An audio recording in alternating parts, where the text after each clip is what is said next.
Welcome to the Tuesday edition of Juan's World. And no, I'm not giving you a recipe today.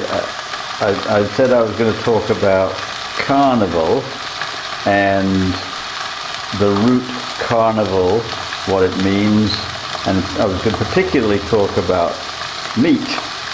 So I'm starting with my breakfast meat here, steak from Australia, just as a way of introducing carnival, which literally means from Latin, take away the meat. But of course in the carnival season you have as much meat as you can because you're going to have to take it away for Lent.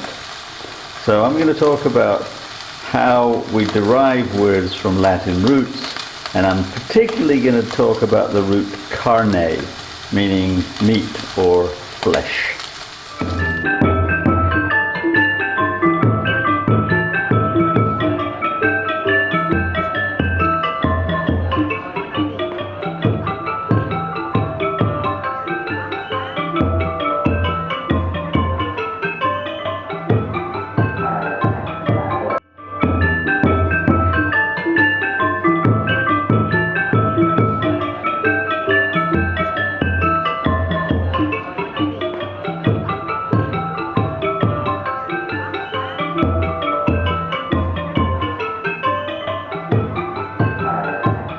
So now, this particular video could go in a lot of different directions, and I suspect it's the first of two, because there's so much that I can talk about in terms of the way words are constructed, and in particular the little cluster, what's called a root, CARN, has just so many different directions it goes into. So I'm sure I'm going to do more than one video. So let's just talk about a root to begin with. I think most people have at some point or another either been told about etymologies in dictionaries, or they have somehow stumbled upon them, but they don't normally bother. So that they don't necessarily know if you give them a word. Let's take a word like guardian. I mean, do you know where it comes from? Do you know what other languages contributed to it? Probably not. Probably don't care. As long as you can speak, that's fine. And there's a lot of reasons why it's not all that important to care.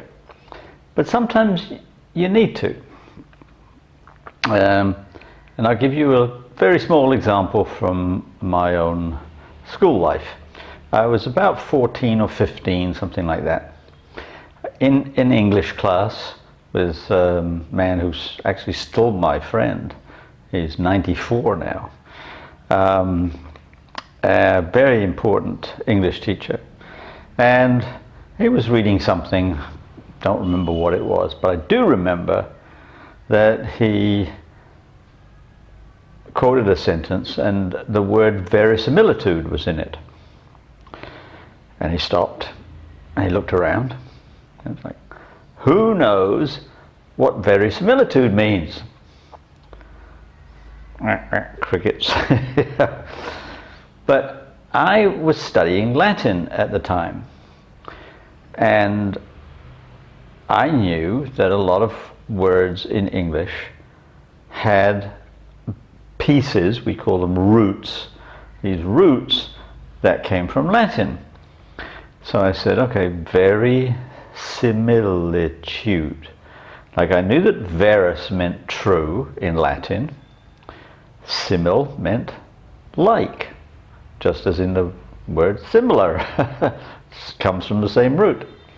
So I said true, like, so I said, yep, hand up, something like the truth, sir. And well done, Forrest, well calculated. You know, he knew that I had sat there and pondered until I got the roots figured out, and then stitched it together and found the answer. Well, that may not be a very good reason for learning Latin, May not even be a very good reason for wanting to know about the etymologies of things, but it's how my brain works. I like to know how words are put together. And there are a lot of components to a word. You probably know there are prefixes, like thing pre, before, fix, like things you fix on the front, like in, un, ex, out, those.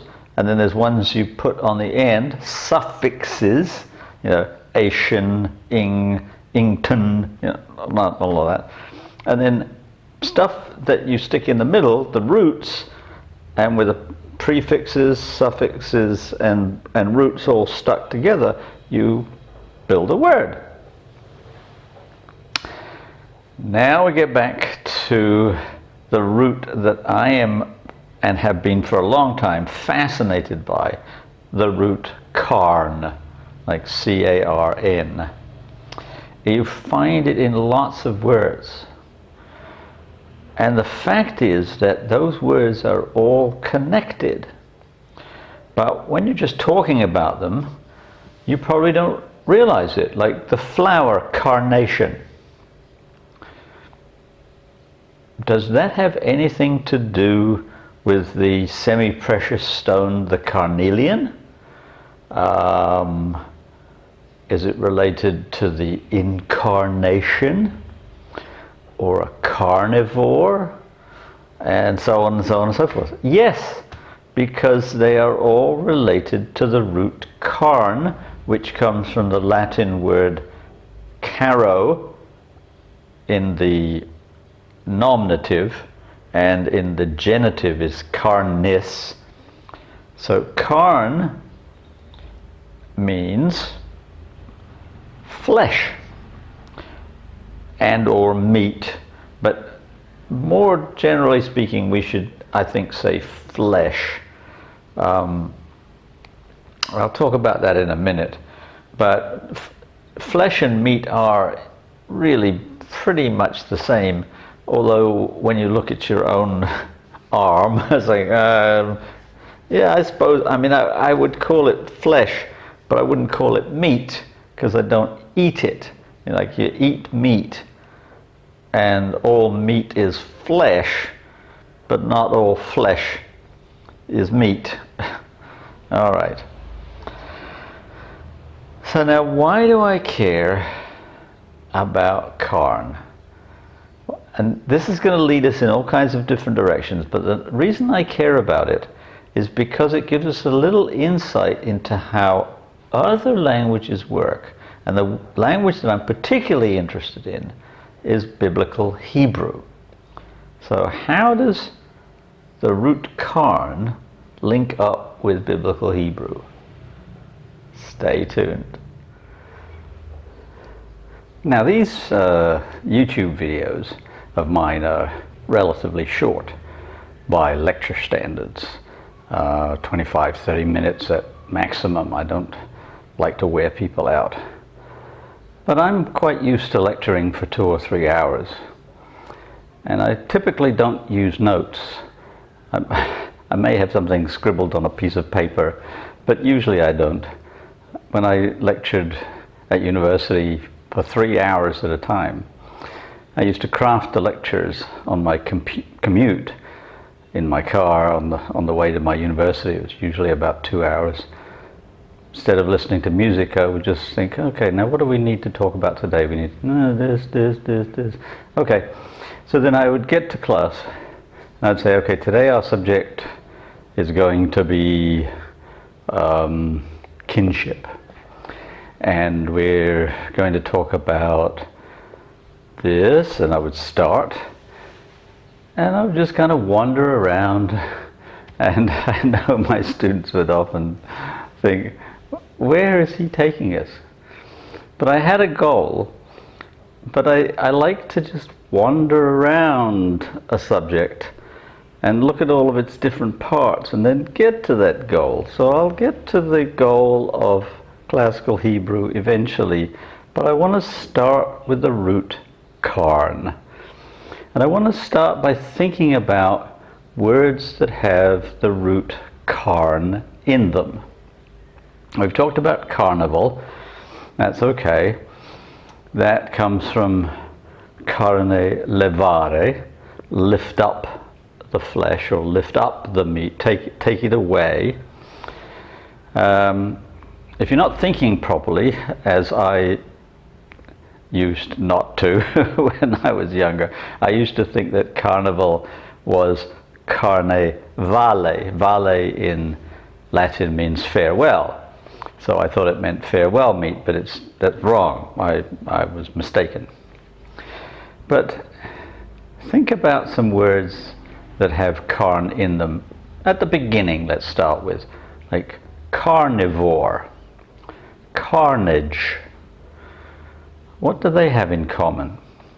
Well, carnage is like something that happens where the flesh is everywhere, like a battle. Carnivore, you've got two roots there. There's carne, meat, and vor, eating. And you can also take vor in different directions, like voracious, somebody likes to eat a lot. Or add it at the end as in herbivore, something that eats herbs or plants, or insectivore, or like humans, omnivore. Omni means everything, and gives us the word omnibus, everything, which in turn gives us the word bus, which was originally an omnibus, a thing that would carry everybody. You see how wonderfully complex words are, and how they're all in some ways connected to each other. Well, these carn words are all connected to each other. Let's start thinking about adding some prefixes and some suffixes. The one that comes to mind from the Bible is incarnation. Incarnation. What that obviously, if you pull it apart, means flesh in something, or something in flesh. So the incarnation, according to the Gospels, is the putting of God, or the Word of God, into flesh. Jesus is the incarnation, the putting of God into flesh, according to the Gospel of John, anyway. I don't want to beat you over the head with Christian theology. You don't have to believe it, but that's what the word, taking the roots apart, literally means. That Jesus is the Word made into incarnate flesh. Reincarnation, that is something that was in flesh at one point, incarnate, and now has been re means again, right? So it's something that's been put into flesh again. And so we can go on. I've discovered a lot of new words because I love to just leaf through the Oxford English Dictionary. I have it online now, and I can get it any time I want. There are words like carnify, excarnate, has to take the flesh off, and so forth. Well, I want to talk a little bit more about the words that I mentioned earlier. Carnation. Now, carnation is only minimally related to incarnation. Carnation is a flower. So why does it have that carn at the beginning? Because the wild carnation is flesh-colored. And the carnelian. The carnelian is a semi-precious stone that is also flesh-colored. And carnelian is used by extension to mean a color. You know how colors, we have basic colors like red, orange, yellow, and so forth. But then when we want to have precise shades, you know, crimson, vermilion, and cochineal, then we have to find extra words. So carnelian is a particular shade of red. And you may probably know it if you know Campbell's soups, because Campbell's soups have on the labels, they're a red color and a white color. The white we don't need to explain. The red color is carnelian. Why is it carnelian? Well, it turns out that one of the colors of Cornell University is carnelian. And when they were looking around for the colors for Campbell's soups, they hit on the Cornell colors because one of the major players at Campbell's soups was a graduate of Cornell University, and he liked the color carnelian. He thought it was like bright and vibrant and be good for advertising and so forth. And so Campbell's soup is carnelian and white. I think actually carnelian and white are the joint colors of Cornell. So look at that. You've got a semi-precious stone, a university, and a brand of soup that are all connected through carnelian and by extension through CARN. How interesting. What other things can we tie together in that same way using roots put together because of their associations with one another? Most of the time, most of us don't think about that. Right? You don't pick up a can of Campbell's soup and think, oh, that reminds me of Cornell, or that reminds me of semi-precious stones, or even further afield, that reminds me of Jesus, the incarnation, or that reminds me of Buddhism, reincarnation, or that reminds me of battlefields and the carnage, or of lions, which are carnivores. Like, we don't normally make all of those associations.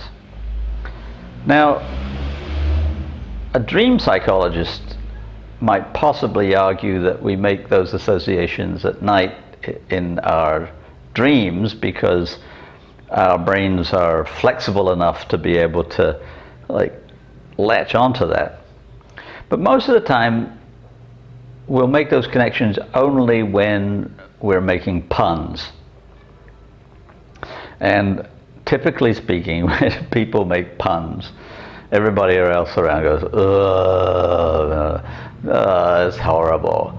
But what I'm trying to get at is that there is really, underneath it all, an actual linguistic set of connections that tie all those things together, if you know what you're looking for. And that's exactly how biblical Hebrew works. Ha ha. Now, I'm going to try not to get too technical, although I may not succeed. But biblical Hebrew is one of a group of languages from the Middle East, which are generally called Semitic languages. And there's a number of them, the various types of Arabic, Aramaic, and so forth. And the words in those languages are all built on the same basic format.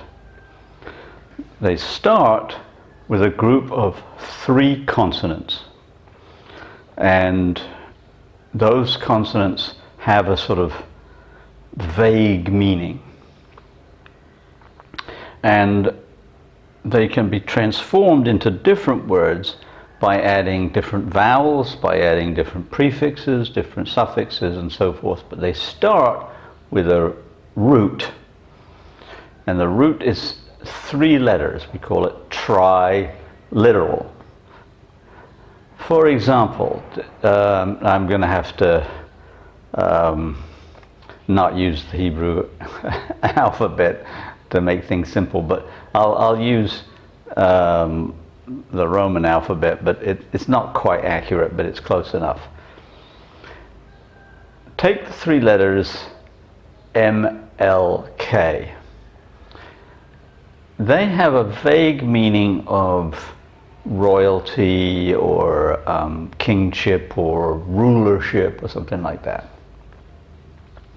They don't mean anything by themselves, but if you add 2 vowels, EE, you make Melech, and that gives you king. But if you add the 2 vowels OO and you get Moloch, that means some evil spirit that rules over you, and so on. Or you can put the roots together. You can take MLK, which by some bizarre coincidence is also the abbreviation of Martin Luther King. I don't think his father knew enough Hebrew to know that. Well, his father was also MLK, I guess. But if you take MLK and you add ZDK, and ZDK is the triliteral root that has something to do with priesthood or sanctity, person or things that are sacred. You put them together and you get a word like Melchizedek, which is a priest king. Right? So, I mean, this is a very long, complicated, and arduous study, which I don't want to get into at all. But what I do want to emphasize is that when you study the Bible in English, you have no idea of the complexity of the underlying language. Now, I'm not going to talk about the Greek part, that's entirely different. Just want to talk about the Hebrew part. If you study the Bible in Hebrew, you realize that every word is flooded with meaning, because every word, like Melech, for example, just branches off into all kinds of different directions. And when the writers of the Bible were writing in Hebrew, they knew that. They deliberately understood that every word in every verse had multiple meanings, and that those multiple meanings were there to make you think. Like, why is this man called Melchizedek? What does that tell me about that person? What does it tell me about the connections between that person and other people, about places, about times, about historical events? Everything is this very, very complicated, tangled web. So let me take just a little part of Genesis, the part that involves Jacob, a little bit, to give you just a little inkling into how this works. The name Jacob, and you will notice, if you pay attention to Genesis at all, that everybody has a different name. That we're used to people sharing names, so I'm called Juan, and there are thousands and thousands and thousands of men in in Buenos Aires called Juan. But in Genesis, there's only one man called Jacob. There's only one man called Noah. There's only one man called Esau. There's only one man called Abraham. Then their names have meaning. You know, Abraham means something like father of a nation, because the name isn't just something you decide upon because you feel like it. It is that person's essence. So in the book of Genesis, Jacob gets given his name because he's the second born of two twins. And his name means something like one who strives, or one who pulls, because he's holding on to his brother's heel when he comes out. But he has a vision in a place when he's traveling away from home. He's going up north, and at one point he's trying to go to sleep, and what seems to be a man starts wrestling with him. And they wrestle all night, and neither can win until the man he's wrestling with touches him in a certain place and causes him to have a limp and gets away. But then subsequent to that, he's given a new name. He's given the name Israel, which is similar to saying the man who wrestles with God. The Ish, man, Ra, wrestles, El, God. So he's taken on a new personality and has a new name. Now the name is not quite, it's Is rather than Ish, so that's too complicated for us to get into right now. But the point is that his name is his essence. It embodies who he is. And when he starts having children, you start reading that part, and his firstborn son is called Reuben, and you read it in English and say, okay, fine, his name's Reuben. But in Hebrew, Reuben means behold a son, because he's the firstborn. And if you read the section about all of his offspring, or his male offspring anyway, they all have names that are associated with a certain kind of essence. And that essence stays with them all of their lives. Place names have exactly the same sensibility. The place where Jacob / Israel wrestles with God, he names Beit El. Beit is home or house, and El is God. One of my favorites is Beth Lechem, which is the house of bread. They're all deeply, deeply connected to meanings, so that a true scholar of the Hebrew Bible, and there are many, many of them, particularly in the Jewish tradition, who spend years and years and years just concentrating on small parts. You can take one verse of the Bible in Hebrew and just spin out, untangle, twist, pull, shape in all kinds of different directions. And that has been going on in rabbinical tradition for thousands of years.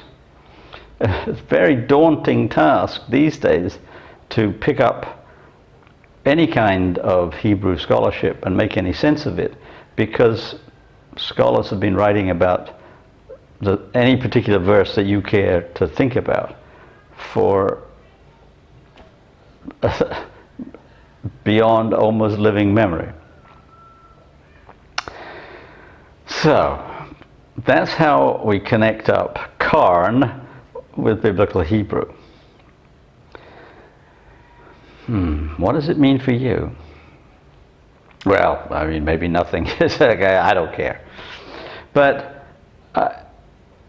to me, I feel as if I want to get deeper into the English language than just to use it for writing, for doing videos, for talking to my neighbors and so forth. Because I'm also interested in the poetics of the English language. And as a writer, I often need to choose just the right word. And it's better to be able to delve into the ways that words are constructed in order to find just that right word. Or, and this doesn't happen very often, but to create a word. And we can do that. I mean, that's something that I haven't talked about in past videos when I've talked about the language, but it's something that happens all the time. And some words catch on and others don't. Well, one of the ways you can get a word to catch on, perhaps, is if you think very carefully and deeply about how it's put together. Like one of my favorite CARN words is incarnadine. It comes from Macbeth, and when I was 18 or so, I played Macbeth in a school play. And there's a part where Macbeth is looking at his hand, and it's all covered in blood because he's killed some guards and he's killed the king, and he's ashamed. And he's looking at his hand, and he says, how am I going to wash this clean? And he says, I'll misquote some of it, but he's looking at it and he said, all the oceans of the world will not wash it clean. Instead, if I place my hand in the waters of the ocean, it will turn the ocean red. It will make it bloody. It will become incarnadine. Not a word that you're going to use every day, but you can actually create words if you know how they're put together. And I have done that. And to date, I've got one of them in the Oxford English Dictionary. So I mean, but it's just another way of making your language more fertile, more exciting, more engaging, if you understand the way words are put together.